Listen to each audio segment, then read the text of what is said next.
Madame, Monsieur, bonsoir et merci de la fidélité à ITV en ce 27 mai 2020. Voici tout de suite la colonne vertébrale du journal. Guédiawaye n'a plus son maire pour un moment. Aliou Saleh est touché par le coronavirus. La cellule de crise locale s'est rapidement remobilisée pour arriver à la maîtrise de la chaîne de transmission communautaire. On le verra tout à l'heure. On a vu aussi des scènes ubuesques hier à Dakar au moment du grand départ des enseignants pour rejoindre les postes à l'intérieur. Il y a eu beaucoup d'impairs mais aussi beaucoup de promiscuité. Hier, la réaction des enseignants qui n'entendent pas aujourd'hui être les agneaux du sacrifice. Et puis les places d'affaires et autres marchés à Dakar donnent aussi à voir des séquences d'occupation de l'espace qui sont très inquiétantes. Beaucoup trop de contacts humains, par exemple au marché Castor, où faire régner l'ordre n'est pas vraiment une sinécure. Le rituel de l'ablution dans la religion islamique est perçu comme un facteur d'hygiène et d'asepsie. Des travaux anglais ont conclu que la pratique explique que beaucoup de musulmans britanniques n'ont pas encore attrapé le coronavirus. Explication également dans ce journal. Et on passe donc au développement dans un instant.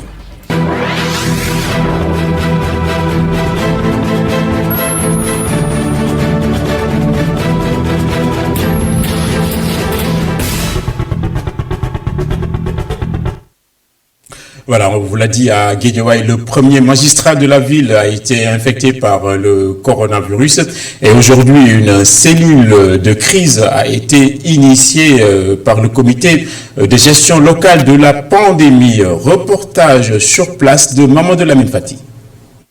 Une réunion de crise à Guédiawaye autour de la recrudescence des cas de contamination communautaire. Tous les secteurs stratégiques du département ont répondu présents. Depuis qu'on a eu le premier cas le 4 mars à ce jour, donc on a enregistré 127 cas confirmés au Covid. Donc, parmi ces 124, 7 cas confirmés, donc il y a 47 guéris. Donc ça nous fait un taux de guérison de 37%. Sur ces 124, il y a 38 qui sont issus de la transmission communautaire, les 87 donc, qui sont des cas secondaires et les 2 qui sont des cas importants. Comme c'est dans le cas du CDGE, la stratégie elle est assez globale. Hein? Donc on insiste beaucoup sur le dépistage des contacts, ceux qui sont autour donc, des contacts, mais aussi le dépistage vers les groupes qui sont vulnérables. Et une communication donc, qui s'est donc, axée vers la modification et l'amélioration du comportement. Vu le nombre de cas enregistrés à Guédiawaye, il est impératif de trouver des solutions inclusives, selon le préfet de Guédiawaye. On a constaté qu'il y avait un début de relâchement. Parce que peut-être il y a eu une mauvaise interprétation de la décision de l'autorité, mais ça ne veut pas dire que les gens doivent retourner à leurs anciennes habitudes. C'est l'occasion maintenant de demander ou bien d'inviter la communauté à mieux prendre en charge la question. Ce n'est plus une question seulement de la santé, c'est une question de toute la communauté. En termes de stratégie, on a demandé aux religieux, puisqu'ils ont la possibilité de diffuser certaines informations, d'abord que leur formation soit davantage affinée, ensuite qu'ils puissent, aux heures de prière, donner certaines informations à la population. Les Badjanogor en feront de même, les ASC, etc. Donc chacun à son niveau pourra véhiculer l'information, mais que ce sera encadré, parce que le médecin-chef va veiller à ce que pour que l'information qui est remise à certaines personnes puisse être une information fiable. Donc on va travailler dans ce sens-là. Donc toutes les parties prenantes vont être, qui étaient déjà associées, seront renforcées dans leur rôle pour déjà pallier la situation de la transmission communautaire que nous connaissons. Tout Guédiawaye en mode riposte pour booster la COVID-19 hors du département. Une réunion de la cellule de gestion de la pandémie qui coïncide avec l'annonce de la contamination du maire de Guédiawaye. Et puis selon le docteur Bousso, le Sénégal va continuer à appliquer le traitement à l'hydroxychloroquine en milieu hospitalier en dépit de l'étude de la revue britannique et des recommandations récentes de l'Organisation mondiale de la santé. Le protocole thérapeutique est donc maintenu, a déclaré le docteur à l'agence France Presse. Une autre brève, c'est à Diamaguène, Sicap Mbao, où une partie des habitants se sont opposés assez violemment à l'inhumation d'une personne décédée du coronavirus. Les ambulances de la Croix-Rouge et des sapeurs-pompiers ont été caillassés. Et donc, on va écouter tout à l'heure un extrait recueilli par notre confrère Migui Maramdiaye, si possible. Départ désordonné, donc, on vous l'a dit, des enseignants à partir du terminus Liberté 5, c'était hier. Aujourd'hui, il y a un léger bien. Le fait d'avoir ciblé un seul site, c'est ça qui a posé problème d'après de nombreux enseignants. Nous sommes retournés aujourd'hui sur les lieux du désordre. Reportage d'Oumar Khan.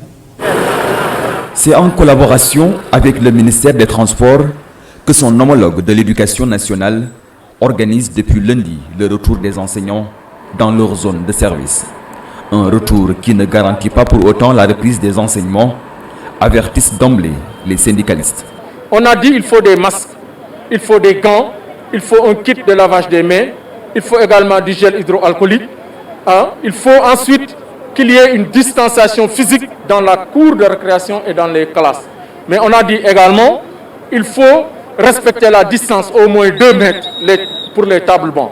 Mais ces conditions, si ces conditions ne sont pas réunies, mais il est clair que les enseignants ne vont pas sacrifier leur vie. Si le protocole tel que validé par les autorités sanitaires, mais tel que également partagé entre le ministère de l'Éducation et les partenaires sociaux, s'il est respecté dans les écoles, les enseignements vont effectivement reprendre. Nous avons dit à nos camarades qu'il n'y a pas de sentiment, il n'y a pas de demi-mesure. Oui à la reprise, oui au voyage organisé, mais si les conditions ne sont pas réunies dans une école, qu'ils prennent systématiquement la responsabilité et qu'ils quittent l'école. Les conditions dans lesquelles les voyages sont effectués n'augurent rien de bon. Les enseignants sont convaincus que le voyage aurait pu se faire dans de meilleures conditions. Qu'il y ait plusieurs points de départ. J'ai parlé tout à l'heure, je disais qu'au niveau de la banlieue, on aurait pu mettre un point de départ qui va regrouper Thiaroye, Pikine, Guédiawaye. Un point de départ à Rufisque, Bargny, Mbao et Sébikotane. Un point de départ ici qui va regrouper Médina, Patte d'Oie, Grand Yoff, Ngor Yoff, Ouakam et le plateau. Mais si vous concentrez ici des milliers de personnes, ça veut dire que vous créez les conditions d'une propagation du virus. Mais le ministère de l'Éducation rassure, toutes les conditions sont réunies pour éviter la propagation du virus dans les écoles. Le ministère a pris toutes les dispositions pour permettre que le port du masque soit obligatoire pour tout élève, tout enseignant, tout personnel administratif. Chaque établissement va disposer d'un thermoflash. Chaque établissement va disposer d'un service de lave-mains. Si on a limité la reprise à des élèves des classes d'examen, c'est en premier pour faire respecter le principe de la distanciation. Rendez-vous le 2 juin pour voir si toutes les mesures préventives sont respectées. Au cas contraire, les enseignants se feront certainement entendre. Et nous allons nous rendre à Louga où les collèges d'enseignement moyen ainsi que les lycées en règle générale font l'objet de beaucoup de points de vigilance de la part des autorités locales, notamment du conseil départemental qui veut réussir une ouverture des classes assez optimale. Il est interrogé ici, Amadou Mbéry-Silla, c'est le président du conseil départemental, interrogé ici par Mountaga Kane. On est là à Nguidile, dans la commune de Nguidile, dans l'arrondissement de Mbédjen, pour satisfaire ce que les instructions du président de la République. Le président de la République a donné des instructions fermes pour que les conseils départementaux puissent accompagner les collectivités locales. Surtout que l'enseignement est une compétence transférée. C'est pourquoi le conseil départemental ne ménagera aucun effort pour que d'ici le 2, tout soit prêt pour que les élèves puissent venir apprendre et terminer l'année en beauté. Bon voilà, c'est pourquoi on est là aujourd'hui à Nguidla. On va essayer après de vous donner, monsieur le sous-préfet, des thermoflash pour l'arrondissement. On va vous donner des cartons de gel, on va vous donner des masques, on va vous donner du savon, on va vous donner et j'ai oublié les kits de lavage de mains professionnels. Vous appuyez, vous lavez les mains sans toucher le robinet. Donc le conseil départemental est prêt pour accompagner l'école. Depuis que l'épidémie est là, on a essayé, ça c'est notre 4e intervention. On a donné tout ce que le service d'hygiène a besoin pour que toutes les écoles soient prêtes d'ici le 2. C'est pourquoi le service d'hygiène est en train de faire le travail dans les communes où il y a les CM ou les lycées. Avant le 2, l'école soit prête et on va appliquer strictement les instructions du président de la République pour que l'école soit prête d'ici le 2. À Louga également, les élus ainsi que les collectivités territoriales ont un rôle central à jouer en cette veille de reprise des classes. Ainsi, le député Bara Dolly Mbaké s'est démultiplié pour arriver à participer donc dans cet élan de reprise pour les écoliers. Voici le sujet réalisé à ce propos par Gora Naklo Mbaké. Pour inciter les élèves et enseignants à regagner le salle de classe, l'honorable député Cheikh Abdou Bara Dolly a mis à la disposition de l'IEF de Mbaké d'importants matériels sanitaires. Le député à l'Assemblée nationale prône pour une reprise des cours. te bu fekkente ni ñun ay député ñu wote maanaam bis boo xam ne 1000 milliards la ci ñetti ministères yor mbirum njàng mi. Personne ne doit souhaiter une année blanche car l'Assemblée nationale a déjà voté un budget de 1000 milliards pour les ministères en charge de l'éducation, de la formation professionnelle et de l'enseignement supérieur. Donc nos élus, nous avons le devoir d'accompagner les élèves et enseignants pour que l'année scolaire soit sauvée. Et j'en profite pour rassurer les parents d'élèves car le préfet du département de Mbaké a pris toutes les dispositions pour une bonne rentrée scolaire. ak ordre boo xam da nga mën di raxasu am distance boo xamante ni daan ko mën a respecté ba pare mbirum transport ñu ma leen koo wàññil jàpp si yaakaar naa kon pendant le yëpp maa ngi souhaité ñoom ñëpp ñu bàyyi xale yi ñu ñëw jàng si njàng moo xamante ne dana mucc ayib pour ñu àggale seenu examen yi nga xam moom lañ bëgg a def. Venu réceptionner les dons, le préfet du département de Mbaké approuve la démarche de l'élu. Premièrement, qui est d'éviter l'année blanche pour nos enfants, pour les élèves du Sénégal. Et deuxièmement, répondre à l'appel du président de la République quant à la mobilisation générale autour des questions liées à la reprise donc des enseignements apprentissages au niveau des écoles. À travers ce geste, l'honorable député comprend que des défis sont devant cette perspective d'ouverture. Le premier défi, c'est un défi lié un peu au respect des mesures barrières, notamment l'usage donc des produits de désinfection, des gels, la mise en place d'un dispositif donc qui permettrait aux enseignants et aux élèves effectivement d'éviter la propagation du virus.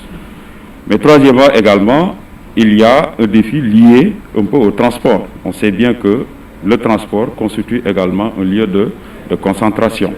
À Mbaké, la rentrée scolaire se prépare malgré la propagation du coronavirus dans cette partie du Baol.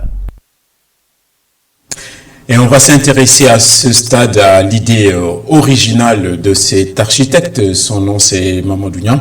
Il vient en effet de mettre au point un portique dit de décontamination qui pourrait être fort utile pour les établissements scolaires. Et Kessendour, notre reporter, a intégré et suivi un peu son écosystème. Voici son reportage. Depuis quelques jours, la vie reprend son cours au Sénégal. Et avec la reprise des activités, les contacts entre les gens et la transmission des bactéries.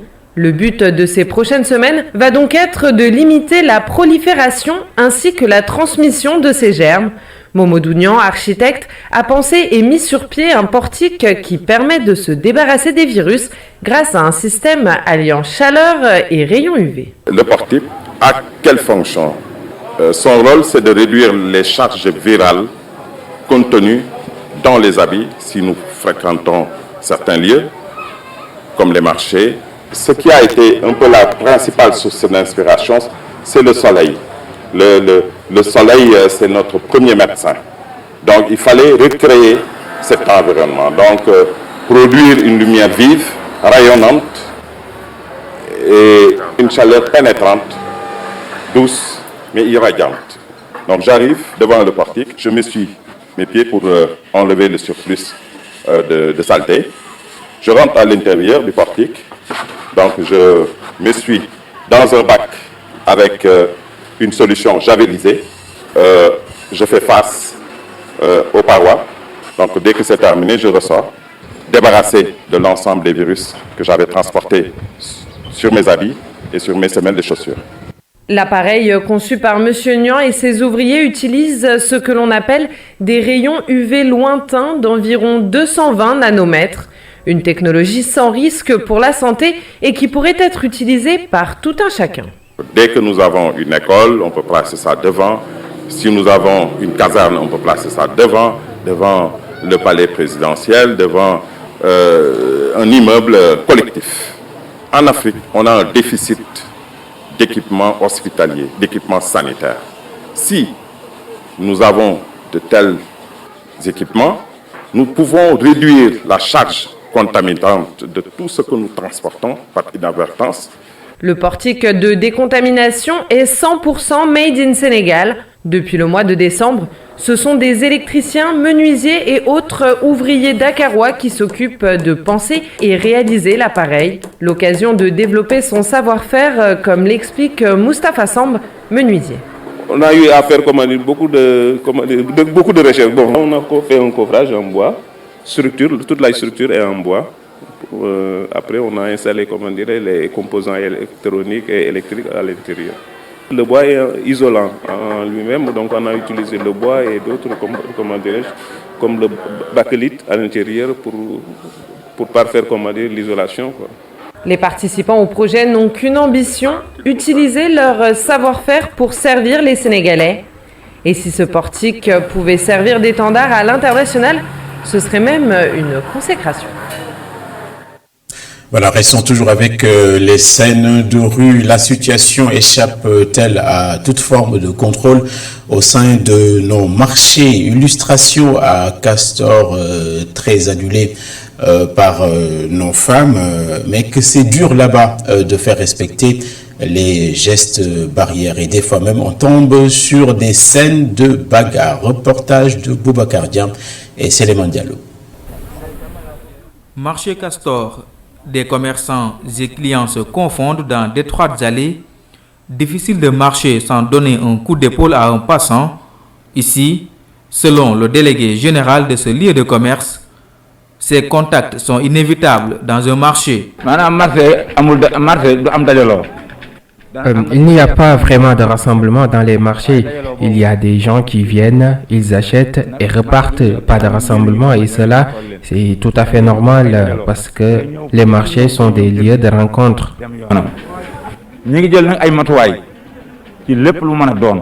Pour éviter les rassemblements et faire respecter les mesures barrières, des agents municipaux comme cet homme font le tour du marché au quotidien. À notre arrivée, il y avait même une altercation entre lui et un commerçant pour le non-respect du port du masque.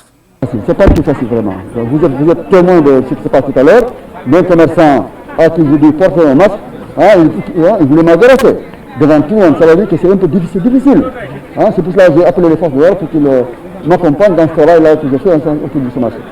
Donc vous arrivez souvent de faire des interpellations? Oui, des interpellations parce que chaque matin quand je viens dans ce marché, donc la première chose à faire, je rentre dans les différentes places pour les porter le masque. Les gens, je pense qu'ils ne sont pas conscients du danger qui guette ce pays-là. Toutefois, ces commerçants demandent l'appui des autorités compétentes dans cette lutte. Les autorités doivent descendre sur le terrain pour nous épauler parce que le travail n'est pas du tout facile. Vous avez assisté à la scène tout à l'heure. L'agent municipal qui est là n'est pas du tout respecté. Il nous faut des forces de l'ordre. Au marché Castor, comme dans beaucoup d'autres marchés de la capitale sénégalaise, les rassemblements persistent, un constat qui témoigne à suffisance du relâchement des Sénégalais dans le respect des mesures barrières. La religion, c'est bien sûr l'hygiène et l'asepsie, et le rite de l'ablution constitue un vrai bouclier contre le virus, et en tout cas ce à quoi ont abouti des chercheurs et universitaires britanniques qui ont constaté que beaucoup de leurs compatriotes d'obédience musulmane n'avaient pas contracté le virus grâce à l'ablution. Élément d'explication et détail, et il faut ajouter cependant toutefois que les médecins sont restés circonspects là-dessus. Élément d'explication avec Cheikh Hassan Affan. Dans le verset numéro 6 de la sourate Al-Maïda, le Seigneur dit: Dieu ne veut pas vous imposer quelque gêne, mais il veut vous purifier et parfaire sur vous son bienfait. Peut-être serez-vous reconnaissant. Ce verset illustre parfaitement l'importance de la propreté dans la religion musulmane, au moment où en Grande-Bretagne, un rapport du professeur Richard Weber de l'université de Newcastle conclut que les musulmans au Royaume-Uni pourraient être moins exposés au coronavirus mortel parce qu'ils se nettoient 5 fois par jour. Pour nos prêcheurs, c'est une évidence. Faire les ablutions, ça nous permet d'être propres d'abord, mais aussi ça nous protège de plusieurs dangers, dont les maladies et les pandémies. Le prophète disait que chaque fois quand vous vous réveillez le matin, d'abord, le premier acte à faire, c'est de laver vos mains. Donc, quand l'islam, c'est-à-dire préconise de laver les mains chaque jour et chaque matin, ça symbolise que comment les mains peuvent, n'est-ce pas, infecter l'homme. Maintenant, les ablutions, c'est laver souvent les parties qui sont souvent propices pour prendre le virus. Surtout que selon les scientifiques, la COVID-19 infecterait les hommes en passant par les mains et les différents orifices exposés à l'air et aux microbes. L'ablution consiste, elle, dans la pratique, à aller dans les endroits les plus exposés afin de les purifier pour la prière. Quand le prophète paix et salut sur lui nous montre la manière de faire les ablutions, c'est-à-dire rentrer les mains dans les coins, dans les recoins. Donc là, vraiment, c'était une manière, vraiment, de nous dire que les ablutions constituent une vraie protection, c'est-à-dire par rapport à ces bactéries-là. Comment laver les mains, c'est-à-dire comment le médecin te montre le lavage professionnel des mains, écarter les doigts, insister. Et ça, le musulman, il le fait chaque jour. C'est un geste naturel chez le musulman. Toutefois, ce rapport doit être relativisé pour le docteur Thiam. En professionnel de la santé, il privilégie le gel hydroalcoolique, même s'il ne nie pas l'importance de se laver les mains à l'eau. L'eau en tant que telle ne tue pas les virus et les bactéries. Mais peut-être l'eau avec le savon peut tuer les virus et les bactéries, parce que le savon quand même contient quelques détergents. Je ne pense pas que l'eau simple peut avoir un effet. Par contre, on sait que les produits hydroalcooliques, c'est-à-dire que l'eau plus l'alcool avec d'autres substances, sont capables de tuer les virus et les bactéries jusqu'à 90%. Le prophète Mohammed, paix et salut sur lui, a dit que la propreté fait partie de la foi. L'islam accorde une telle importance à la propreté que celle-ci est considérée comme l'un des objectifs de la religion. Recommandant la propreté et la pureté, le Saint-Coran dit: Allah aime ceux qui implorent toujours son pardon et il aime ceux qui se purifient. Surat Baqarah, verset 222. Mais accompagner ces consignes religieuses au conseil des professionnels de la santé ne pourrait être que bénéfique. Et nous allons nous rendre justement à Saint-Louis, grande ville de religion, pour retrouver Momar Alisnia qui va nous faire le point sur le front du coronavirus chez vous. Bonsoir Momar Alisnia. Bonsoir à vous Hassan. Au niveau de la région de Saint-Louis, la situation est toujours stable. Pas encore de nouveaux cas enregistrés. Néanmoins, les équipes de la région médicale et la cellule de surveillance épidémiologique est sur le terrain. Les différentes alertes reçues n'ont finalement rien donné puisque les tests et les prélèvements effectués ont été envoyés à Dakar, mais les résultats sont revenus négatif, une situation dont se réjouit l'ensemble des populations de la capitale du Nord. Les autorités sanitaires invitent quand même ces populations à continuer de respecter les mesures barrières, surtout en ce qui concerne le port obligatoire de masques. Hassan, au niveau de l'île de Saint-Louis, ce matin, on a vu les hommes du commissariat de l'île effectuer une opération de ramassage, en tout cas de tout ce qui est vendeur à la sauvette, des vendeurs de café, des vendeurs de certaines denrées alimentaires en pleine rue. Donc la police a effectué une opération au niveau de l'île, en tout cas pour leur interdire cette activité, et tout ceci dans le cadre de la lutte contre cette pandémie qu'est le coronavirus. Alors, il faudra également retenir, Hassan, qu'au niveau des établissements scolaires, l'heure est au préparatif de la rentrée du 2 juin, de la reprise des cours plutôt du 2 juin prochain au niveau des établissements. Les associations des parents d'élèves, les gouvernements scolaires et les corps enseignants sont en train de se concerter en tout cas pour voir les voies et moyens qui vont leur permettre d'assurer une reprise sécurisée des enseignements-apprentissages.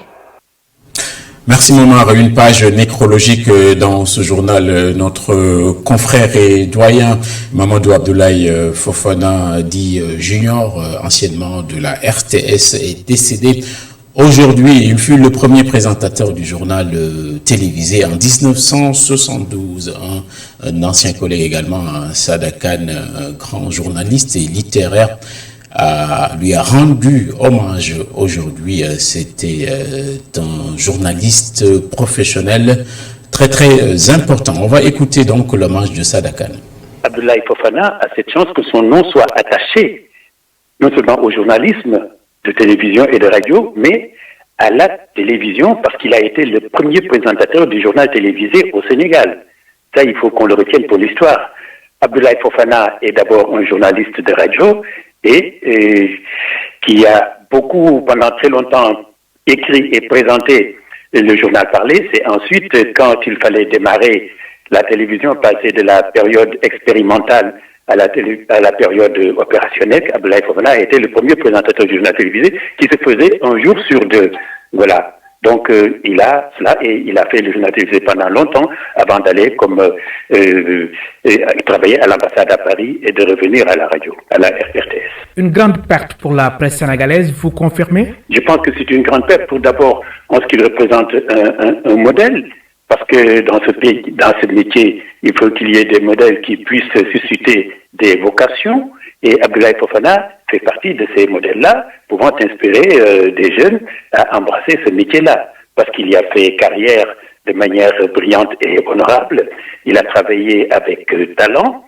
Et il a été un journaliste, à l'époque, on disait engagé pour le développement du pays, parce que chaque période a ses réalités et ses exigences. Et pour le définir en un mot comme en mille, il faudrait dire qu'il a été un bon journaliste, un excellent journaliste, et surtout bien dans ce qu'on peut appeler la confraternité. Abdoulaye Fofana a été le rassembleur, c'était l'aîné, le premier âgé. Je pense que j'ai été le deuxième à aller là-bas. Quand j'ai fait mon stage au journal Parler, il était déjà présentateur. Ensuite, moi, je l'ai suivi pour présenter le journal avec lui. Mais il savait, chahuteur, bouton-train, et il mettait tout le monde à l'aise. Les remarques étaient toujours faites sur le ton de la plaisanterie. Et c'était ça, Abdoulaye Fofana. Voilà, donc les meilleurs nous quittent. Nous allons parler un peu de sport sur tapis vert et dans les tribunaux. Le procès de Lamine Diack, notre compatriote, a été renvoyé au mercredi 3 juin prochain. Les détails ici avec le récit de Pape Malick Diaw.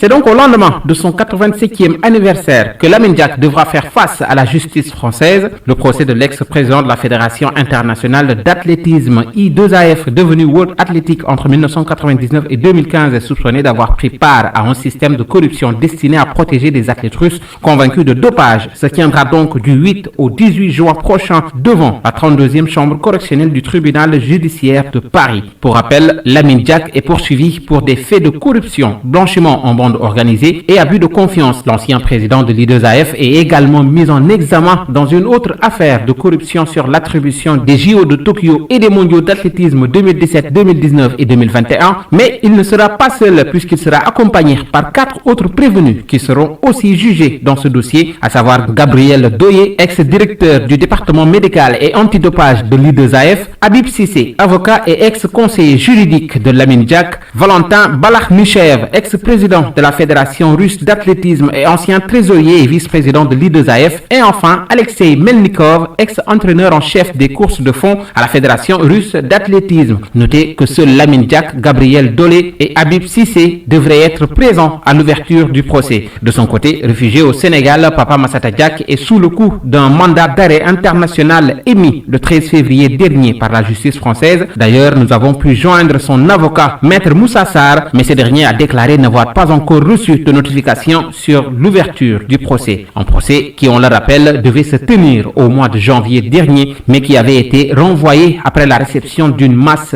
de documents bancaires adressés par le Sénégal concernant Papa Massata Diack par la justice française quelques heures avant l'ouverture des débats. Quel sera donc le sort réservé à Lamine Diack et à son fils lors de ce procès qui se tiendra à la 32e chambre correctionnelle du tribunal judiciaire de Paris? La réponse, ce sera à partir du 8 juin prochain.